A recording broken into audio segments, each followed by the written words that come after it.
Ganun everyone. So, sa pointing system natin, so medyo familiar naman tayo dahil nalalaro na natin dito sa page. So medyo mag-a-adjust lang tayo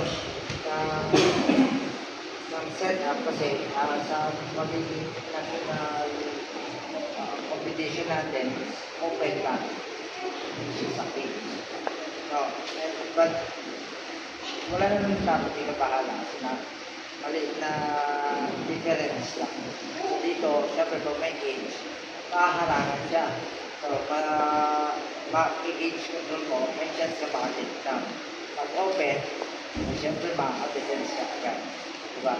So yun lang naman yung difference. So, nahin natin, so sa ano nyo, meaning ng sue, or striking, go, grappling. Pag sinabi natin grappling, ito yung general term na lahat ng grappling Aikido, Jiu-Jitsu, ano ba, wrestling, lahat na may grab.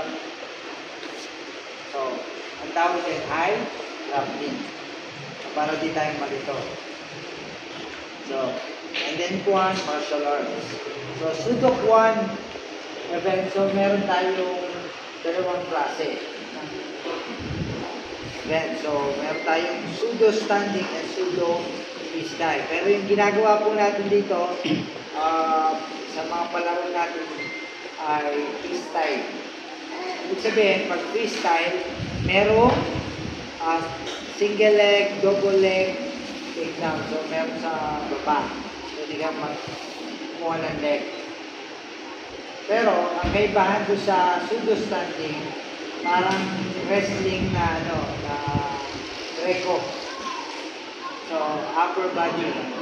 So, kaya nga, siya, combination ng wrestling and judo. So, pag Greco, so, merong mga hip throw, so, kasi hindi ka pwede mag-take down sa baba. So, kaya kalimitan, nangyari, pagka sa balang natin, puro take-down, puro single leg, double leg. Freestyle ko lang. Pero pag sa Greco na, medyo maninibago na kayo niyan. So, kailangan nyo po mag-practice ng judo. So, yun yung natin kay Balaan ng pseudo standing. May question po? Okay lang, maninaw? Kung sa pseudo standing, pwede kayo habis? Oh, pwede. Kasi, i-throw mo yun eh. Basta ang goal mo, take down. Take down. So, yun lang. So, yun lang ang difference. So, hindi, pag pseudo standing, hindi ka pwede mag-single leg o hindi ka pwede baba. Dito ka lang sa upper. Hanggang lower back. Yung pwede nating gantikin. Pero pag bumaba na ng lower back, so, nasa good side. So, i-stop yun.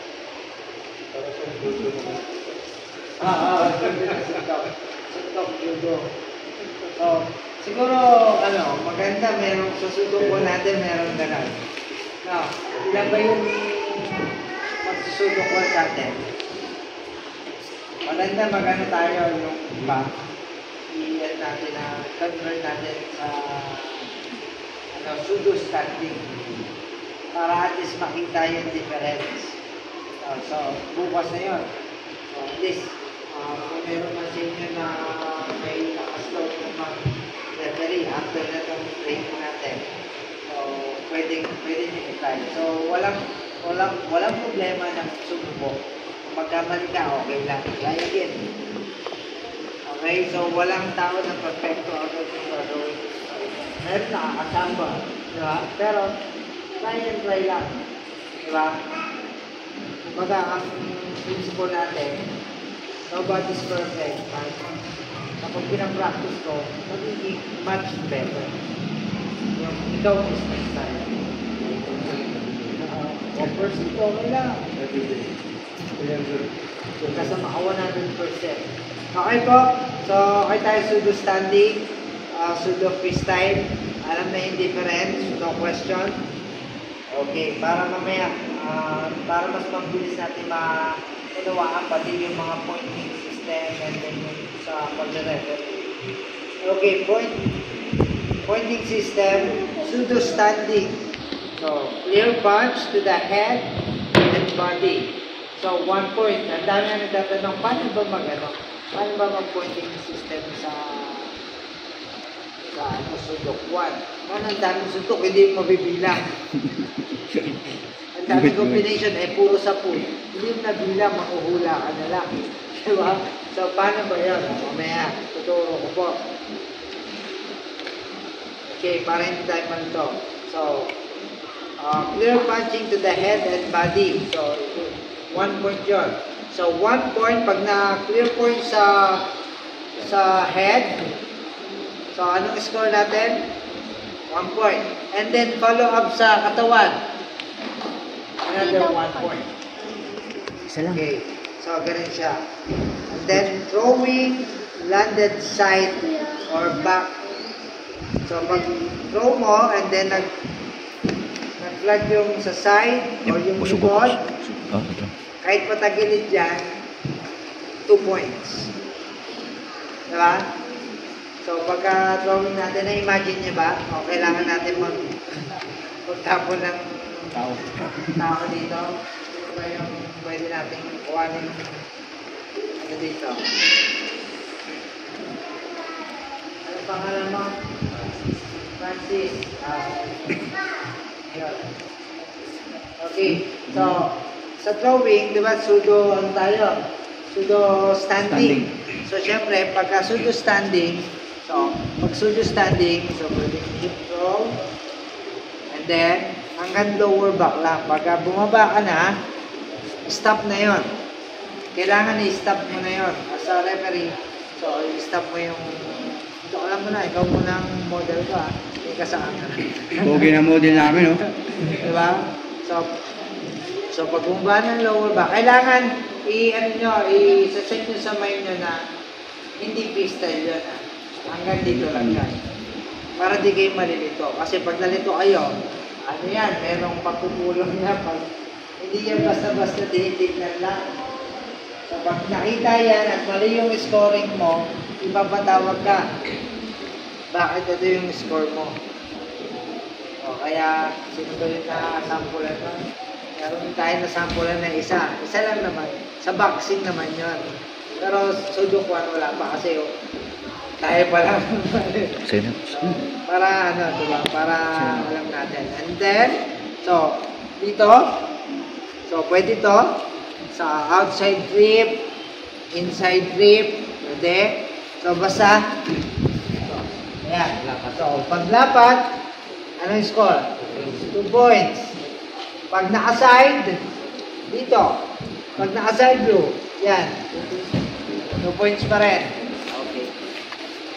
Kahit basta naka-side na take down mo, lumapat na puwet, 2 points.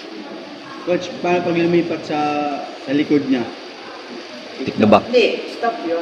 Dapat harapan lang. Oo. Hindi, pagka take down, tapos umangat. Hindi, yung take down ninyo. Lumipat sa likod. Pag take down yun, kapag ganun tapos pupunta siya sa likod. Yan. Tapos ikaw yung na-take down. So, ito, wala pang score. Pag tinik So, down. kailangan super and then hook mo yung hooks in yung legs. Yung legs. So, talong ka. Crab. Jump. Sige, jump. sa paa. Jump. Pasan. Yan. Okay, paano pag ganun? Wala pang points to. Okay. So, kailangan nakapasok pareha. So, pagka ganyan, so, ang defense dyan, so, and then, bawi ka lang. So, 2 points pa rin yun. 1 point yun. 1 point lang yun. Going back. Waba. So, sana yan Throw. Then, throwing landed side or back, 2 points. So, you knock down. Backside. Ito, 15 seconds, pin down, 2 points. So, pagka na pin down mo, so, 15 seconds, 5 seconds. 5 seconds na lang ito. Palagay, pa-edit. Erase. Imbis na, patanggal lang yung 1. tanggal yung 1. So, 5 seconds lang. Kailangan yung mag-take note kasi may... So, may mga pagbabago lang tayo. So, okay. Bago na, no? Okay. So, 5 seconds lang. So, another...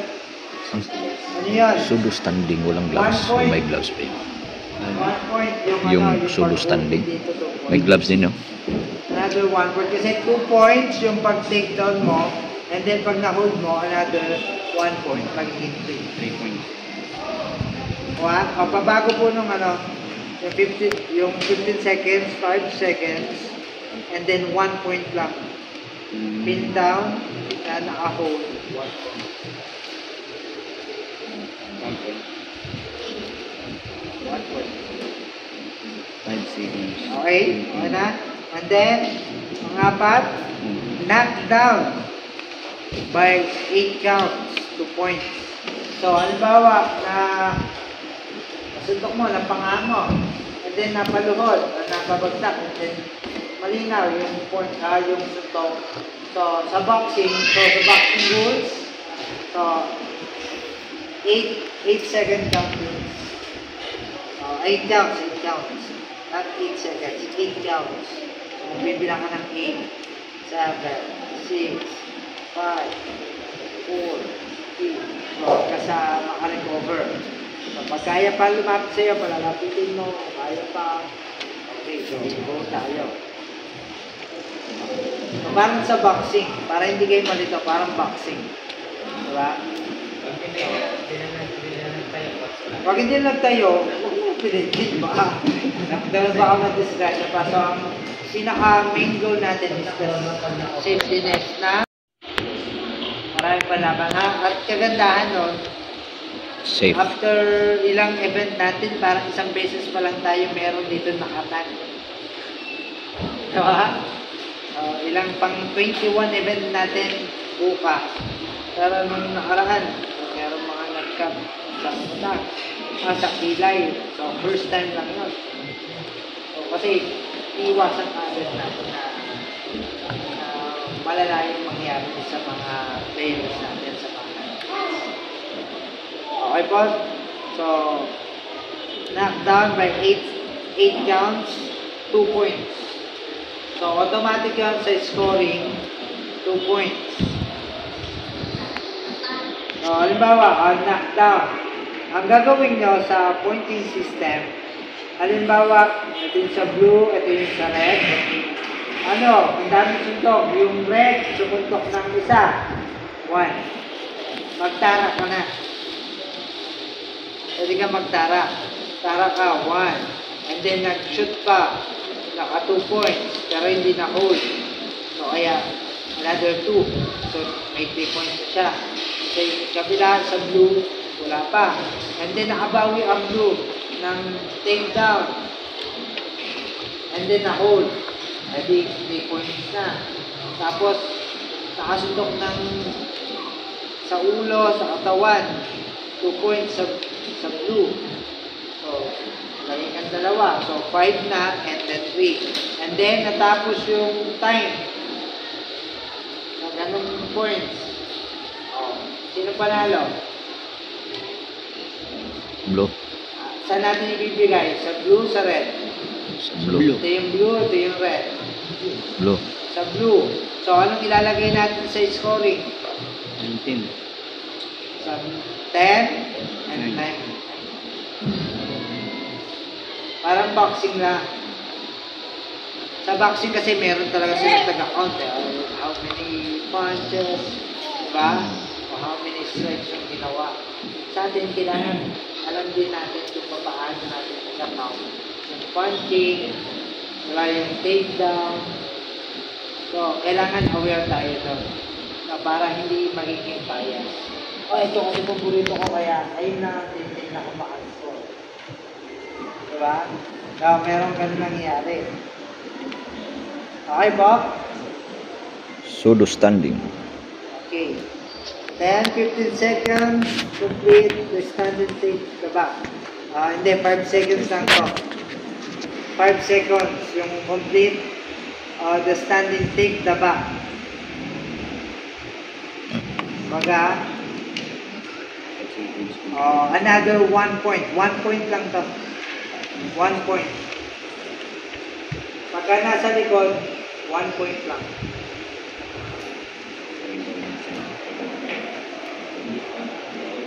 Hindi. 1 point. Hindi 2 points, hindi 3 points, 1 point. Okay? So, yung kaninang ginawa na nasa likod, so nauna lang, so 1 point lang yun. So, and then pagka na-up, in 5 seconds, biblaan mo 5 seconds na may maintain niya, and then stop. So, pwede yung lakasan, stop. And then, baba na yung nasa likod. So, 1 point yun. Automatic yun. So, sa nagre-referee, ang pinakababantay nyo lang yung takedown. Yung sa nagja-judge, ang pinakabinabantay nyo rin yung mga suntok, yung punches. Kasi yung nagre-referee, hindi naman mabibilang yung punches.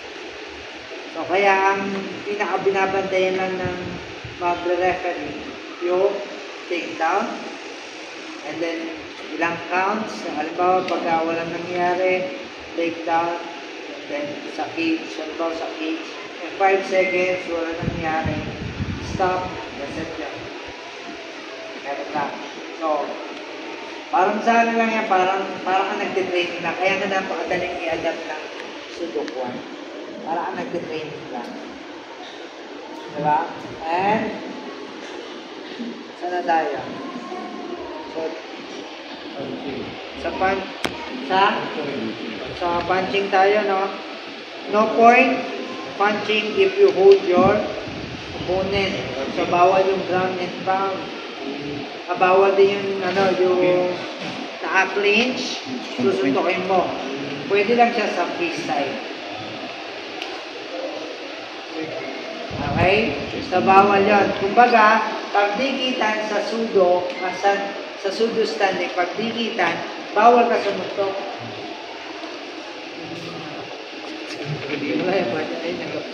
Sige lang. So, pagka sudo standing muna, no? So, kailangan din natin magpa-event yan, magpalaro ng sudo standing para ma-practice natin yung rules. Kasi baka malito kayo eh. Pasanay kayo dun sa freestyle. So, sudo standing, so no punching habang kapit-kapit mo yung ulo. Okay, nakadikit ka. Pero sa freestyle, pwede. Kahit hawakan mo yung ulo, pwede. Okay? Clear tayo? Pero coach, may bilang tayo doon Sa ginagawa niyang hawak, suntok. Kasi baka hindi niya nabitawan. Okay lang yun kahit okay lang yun kasi clear points points yun. yun. Okay. Points yun. Ano, Freestyle ang dami. Alright, yan dami mo points. Tapos yung isa, puro takedown. Ikaw, ang dami mong suntok. May chance, ikaw pa yung mananalo. Okay. Sa freestyle yun. Sa freestyle yun. Freestyle. But- Pero sa Bawal standing, yun. bawal. So, i-break agad yun. So, kailangan Sa standing. in 5 seconds, i-break yun. Kung di mo ma-take down, 5 seconds, break. Yan. Then, sudo freestyle. So, hindi na masyado mahirap. So, clear punch in the head, body, same thing, 1 point. And arm, hold, or clinch are allowed. Maka-hold ka. So, pwede yun. I-hold mo ng ng arms mo. Pwede. Clinch. Pwede. And then, throwing landed side or back, 2 points. Same thing. And then, 10 seconds spin down. Pabago ako, 5 seconds.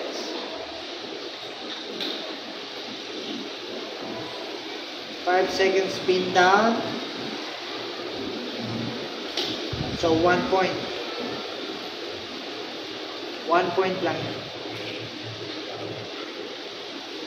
Then, take down. Okay na? Napalta na. And then, take down, land by butt.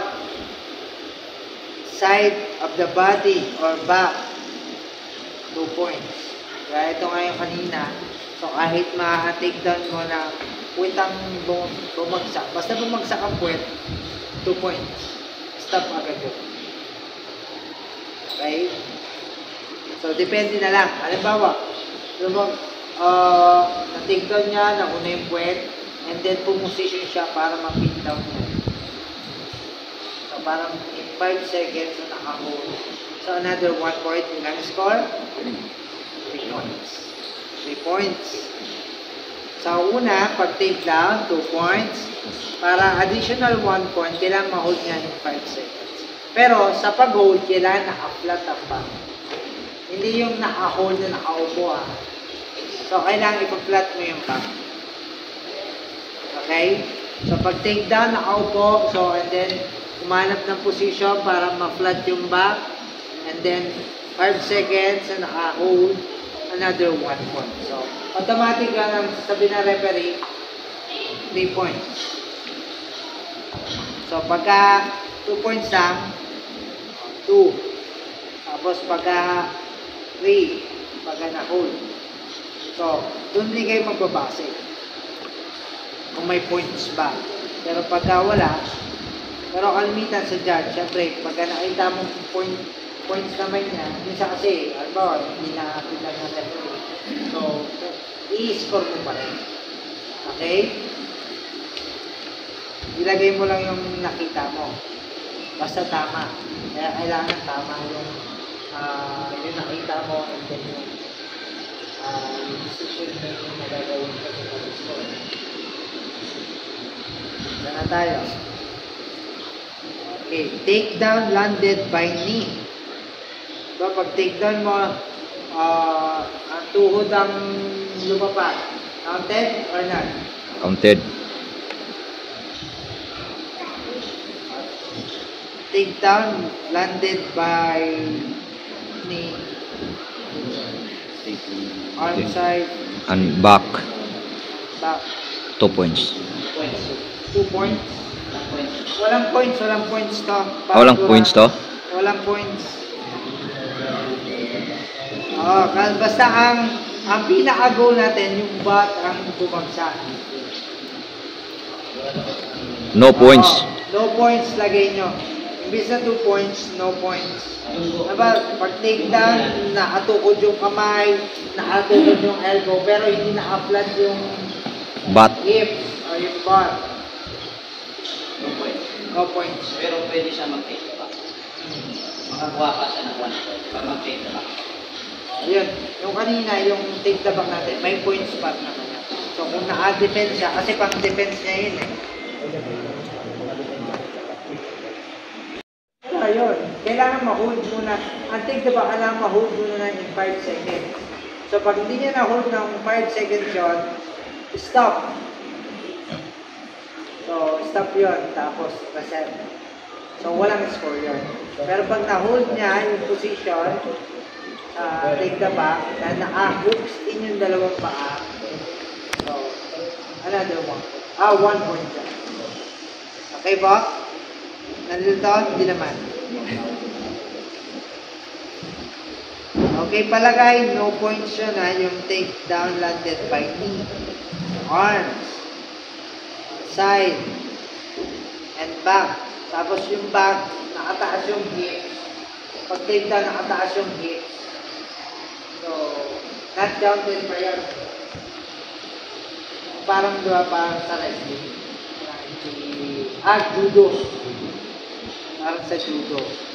So, kaya yung rules sa judo, wrestling, boxing, so nandito lang din.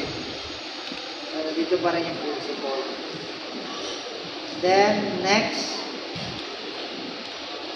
Ayun, knockdown by 8 count. So, same thing.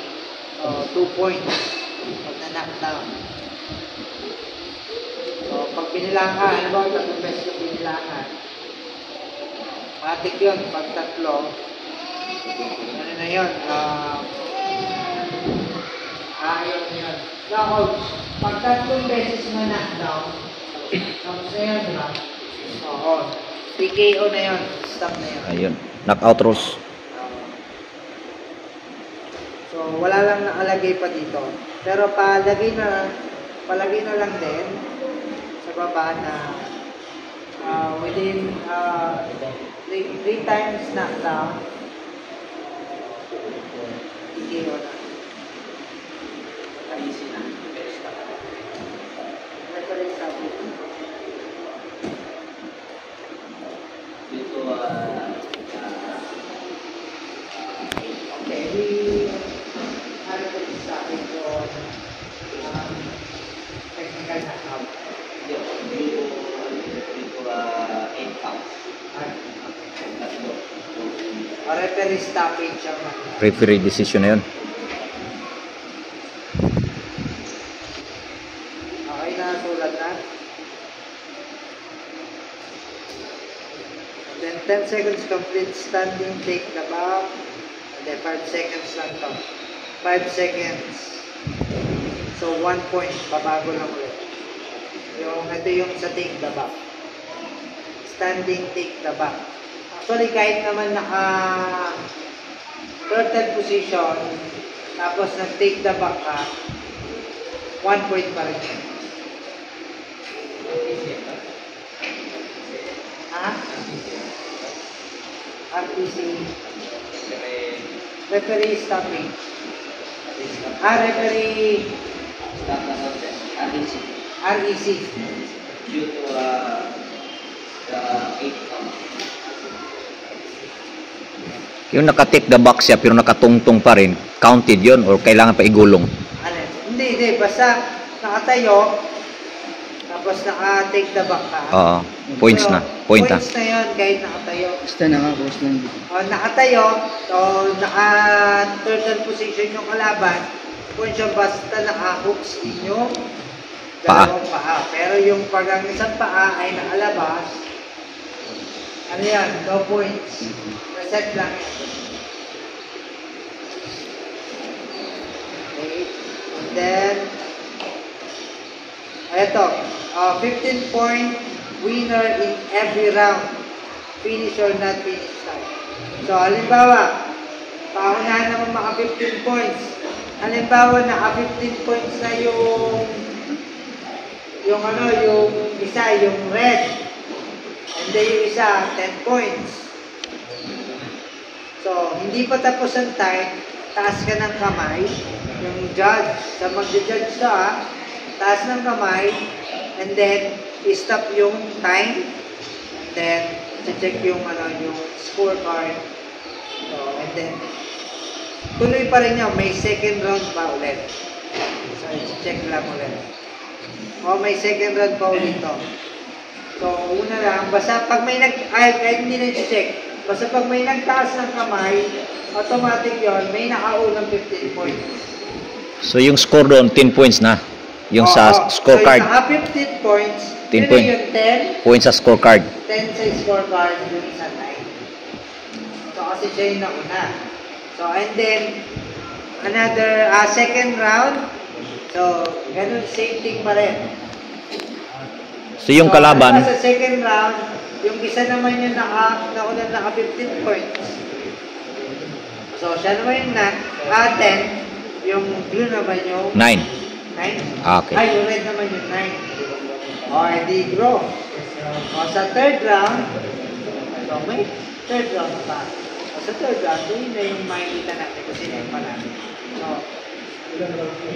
3 rounds. Pag natalo, first round, yung ano ba nakaunang 15? Oo. Ano pa lang yun? 10 and 9. So, may second round pa. May third round pa. Hanggang third round. Pagka nakadalawang beses na nauna, so, wala nang chance yung isa. Diba? Ay, ayun! May knockout. Wala tayo dito, may knockout. o yung knockout chance lang niya. So, yun dito, yung knockout punch. So, pasama dito, palagay, na meron, knockout, tawag dito, win by knockout. Yun ang last chance niya. Yun Yan ang pinaka-last. Kahit sa kahit sa pseudo standing, ayan, yan ang freestyle. Kio. KO. Wala, no submission. No submission tayo. Kaya ang ano lang natin, di ba, ang combination natin, striking, and Wrestling, grappling. and judo. So in other words, sa general word, grappling. Okay po? So, deduction, two intentional illegal target. So, 2 points deduction or disqualified. So, ayun yung mga, so far wala pa naman, diba? Ayun yung mga nanununtok sa Below the belt. Sa, below the belt. So, pag below the belt ang suntok mo, so, ano yun, deduction yun. Nag-kick. Sa likod. Lalo na pag nag-elbow ka mo. So, pagka ganun, disqualified. So, depende sa decision ng referee. Okay po? Not allowed, ayun, suplex. Tatlo po. Tatlo yung dyan. Isang referee. Meron mga tatlo lang ba? Okay. And then, so you're not allowed in suplex.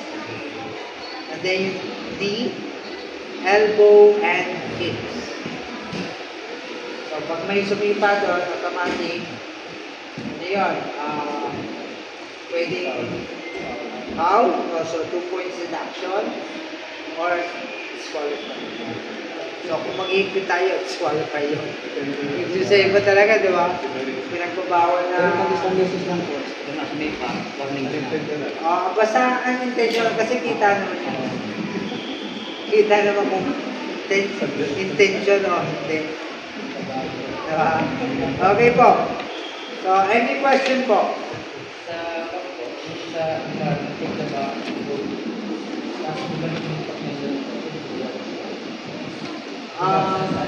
Sa standing, wala siyang points doon. Kasi kanyang position niya eh. So, hindi doon pwede yun. Hindi na, kailangan mag-defense lang. Ilang minutes po? Nagdidepende, 2 minutes. 2 minutes. Pero sa mga natin, sa national ata natin, kasi pang amateur kasi yan eh. So 2 minutes.